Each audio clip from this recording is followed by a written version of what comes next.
السلام علیکم. وعلیکم السلام. میرا ایک سوال ہے، جیسا کہ اسپیچ میں بتایا گیا، the Islamic concept is we are in a journey of that final destination and that eternal life. For that we need to live this life in the way it should be lived, as per your speech today. But as per my experience, every now and then we deviate from this path due to several reasons like temptation and all. So my question is, how can we solve this problem? Because this is a permanent phenomena. We keep on deviating. So if you could just repeat this question in Urdu also.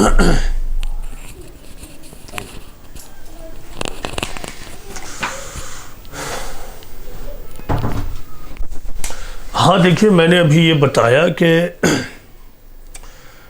موجودہ دنیا دراصل final destination کی طرف ایک سفر ہے، اور موجودہ دنیا میں زندگی گزارنے کا جو خدائی مطلوب طریقہ ہے وہ یہ ہے کہ ہم اس دنیا کو امتحان گاہ سمجھیں.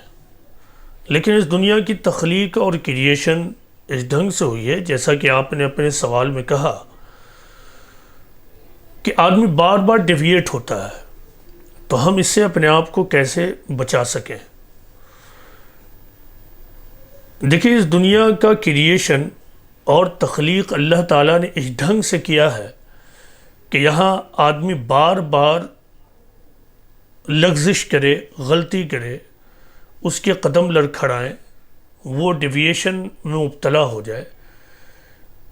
میں یہ سمجھتا ہوں کہ اٹ از بٹ نیچرل، اور یہ سب کے ساتھ ہوتا ہے، ڈگری کے فرق کے ساتھ. چونکہ اس دنیا کو امتحان کے مصلحت کے تحت بنایا گیا ہے. یہاں ٹیمپٹیشن ہے، سیڈکشن ہے، بہکاوے ہیں، بھٹکاؤ کے راستے ہیں. ایسی حالت میں ایک انسان جو خود خامی کے ساتھ موجود ہے، جس کی تخلیقی میں کچھ نگیٹو ایلیمنٹس بھی شامل کر دیا گیا ہے for the cows of test, تو اس کا ڈیویٹ ہو جانا ایک فطری بات ہوگی. اب ہم اپنے آپ کو ڈیویشن سے کیسے بچائیں؟ اپنے آپ کو ڈیویشن سے بچانے کے صرف راستے ہیں. ایک تو یہ کہ آدمی اس حقیقت کو شعوری طور پر ڈسکور کرے کہ موجودہ دنیا is a temporary world. This is not a permanent world. Every one must meet death. ہر آدمی کو ڈیتھ سے ملنا ہے، موت سے ملنا ہے. موت اس پر واقع ہونی ہے، جس کو قرآن میں کہا گیا ہے کہ every human being is bound to taste death, یعنی ہر انسان کو موت کا مزہ چکھنا ہے. تو یہ شعوری طور پر دریافت کرنا کہ موت ہمیں اس دنیا سے فائنلی ڈیٹیچ کر دے گی، but death is not the and of life. یہ شعوری طور پر دریافت ہو، اور جب یہ شعوری طور پر آدمی دریافت کر لے گا تو ظاہر ہے وہ ڈیتھ کے بعد کی زندگی کے بارے میں سوچے گا، تیاری کرے گا.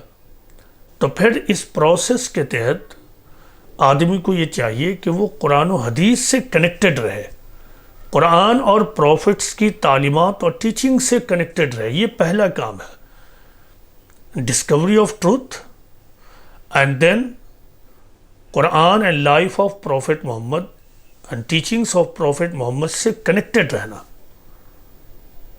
یعنی آدمی مطالعہ کرتا رہے، غور و فکر کرتا رہے.